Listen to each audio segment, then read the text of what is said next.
Good morning. Welcome to Facebook Live.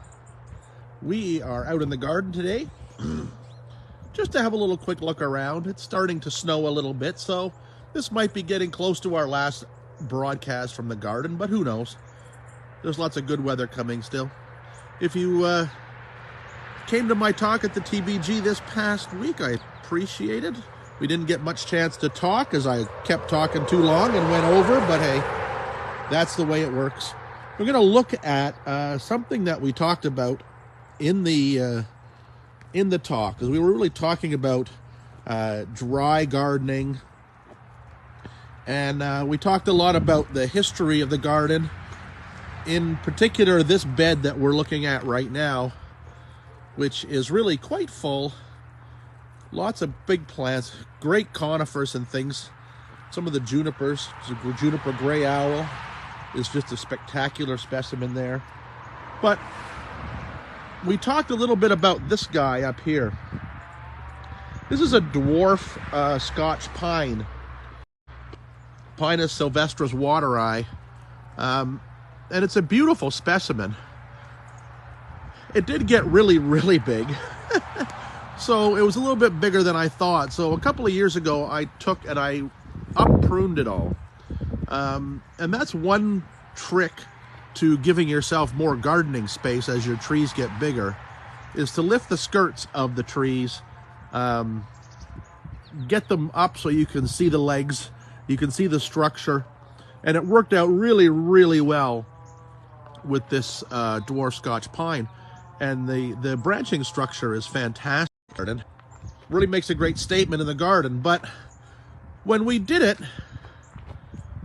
we had a big problem in that because it's so big, it cast a shadow over about, I don't know, 200 square feet of garden. So we had a real problem because this garden, this particular bed, since we moved onto this property over 30 years ago, this bed has been an ongoing experiment where once plants are planted on here and watered in and established, they're never allowed to be irrigated again, no matter what the conditions are. So we presented ourselves with a huge problem of a very large area of quite dry shade underneath this big spruce. So then, you know what, if you have an evergreen, the evergreen shade can be tough because it's a year. So what we did is we looked at a group of plants that have largely been ignored, but a few really keen plants people have been starting to use them in designs and in garden work. Notably, people like Roy Diblick in Illinois, Pete Udoff has been starting to use them. And this is the sedges. And when you see what the sedges can do, it's amazing. This is Carex pennsylvanica. So these plants were planted not last October, but the October before. So they've had 2 full seasons in the ground. They were planted in the autumn 2 years ago. And they have created almost a complete weed smothering carpet of color here. And honestly, I don't even think when we put these plugs in the ground, we even watered them in. It was the fall. The ground had some moisture in it. I think we just planted them and walked away, and they've never been watered since. And they're doing exceptionally well. They got their fall color now.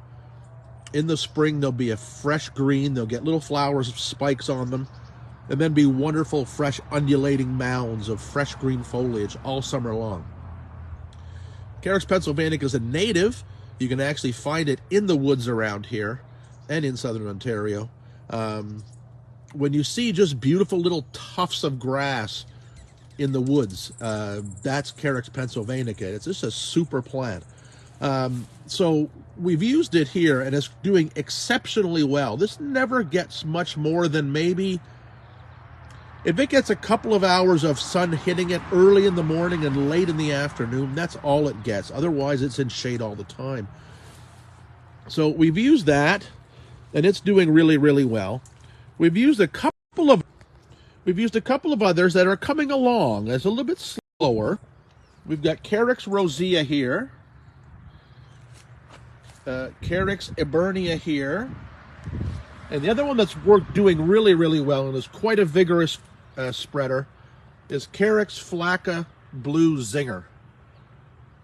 Now, the neat thing about these ones, and this blue zinger especially, is these are evergreen, and as they grow, will form a good, solid carpet of foliage that only tough things like bulbs and stuff could get up underneath. So right now, as we've got a little bit of space around them, we've got some forget-me-nots colonizing them, and that's okay, because we'll just let those forget-me-nots bloom, and then we'll rip them out. So if you've got areas of dry shading, you're not sure what to do with them, have a look at some of these Carex. If you look at some of the places, Hoffman Nurseries down in North Carolina is a grass nursery. You get lots of information from Hoffman.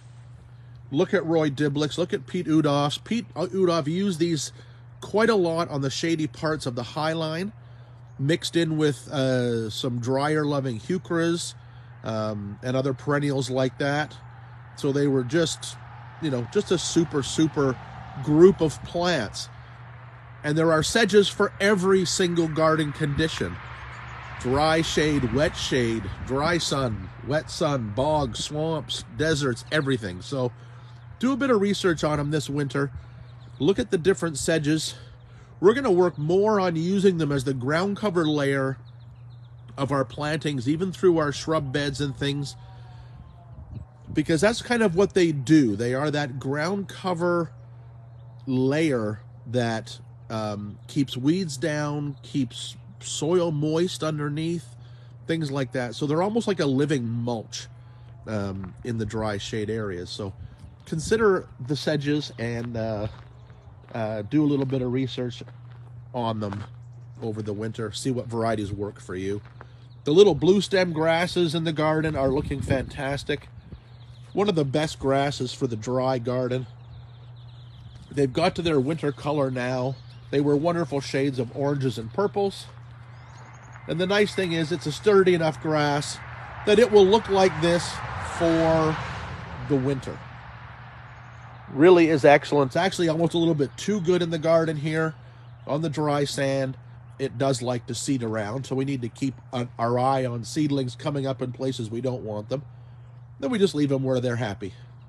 Right now you can see they've kind of made an interesting ring around the shady edge of where that spruce is. So the other garden I've just sort of got finally finished now, it's been a long time coming, is the crevice garden.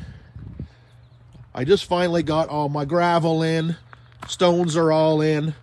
I even managed to plunk a few plants in, so we'll talk more about this in the spring. This crevice garden is sort of the latest method of growing alpine plants in gardens. You can see stones are placed on their edges, and a lot of these are big flagstones that go 2 feet or more down into the ground. You plant into the little crevices, and the roots find their way down the slabs of stone, and they find their own little niche areas. And it's a really neat method of gardening with alpines and things. So we'll talk more about the plants of this guy later next spring, but should be a fun place to do a lot of little alpines and rock garden plants that get lost in the main garden.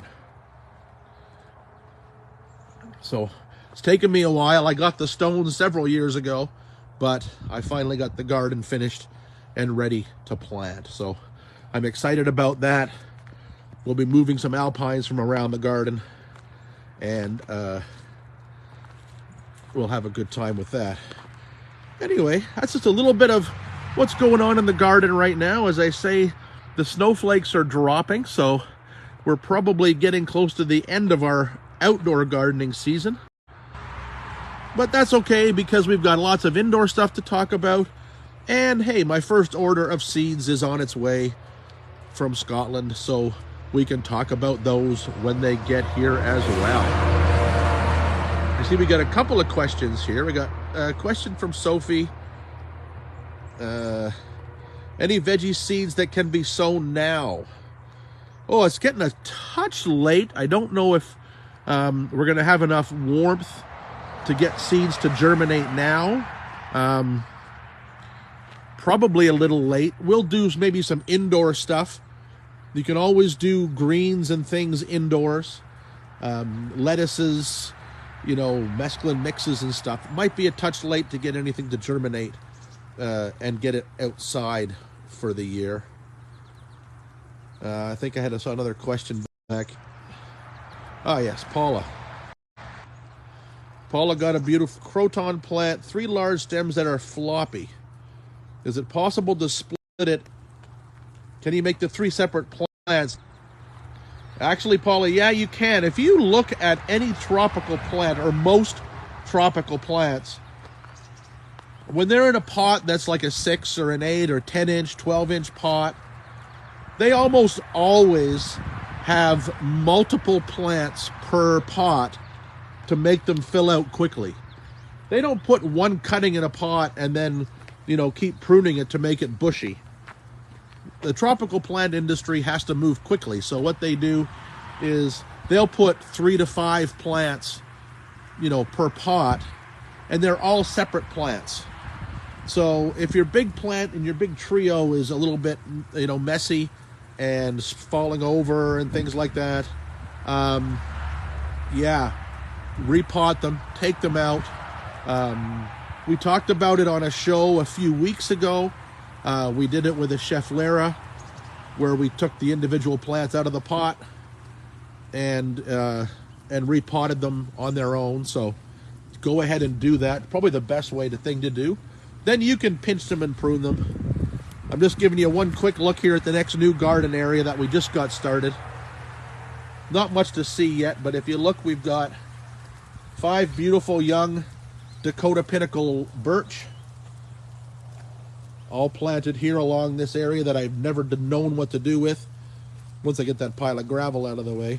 There's going to be a winter garden here, so we'll plant more of it in the spring, but I got the birches at Vandermeer's clearance, so we'll have some fun with that in the coming spring. Let's just check for any more questions. My hand's getting cold. All right, no more questions for today. Enjoy the snowy day. Do some sedge reading. I think actually the Mount Cuba Center for Piedmont Flora down in Delaware area, I think they just came out with their Carex report. They do a lot of work on evaluating native plant communities, and they did a great report on study and 3-year trial on Carexes. So worth looking that up. That's the Mount Cuba Center. Look them up. Look at their Carex list. Good reading and I'm going to leave you with that. If you're interested in our email Marjorie at masonhousegardens.com for our trip information about Chelsea and the Highlands of Scotland for 2014. And we'll see you next week on Let's Get Growing Facebook Live.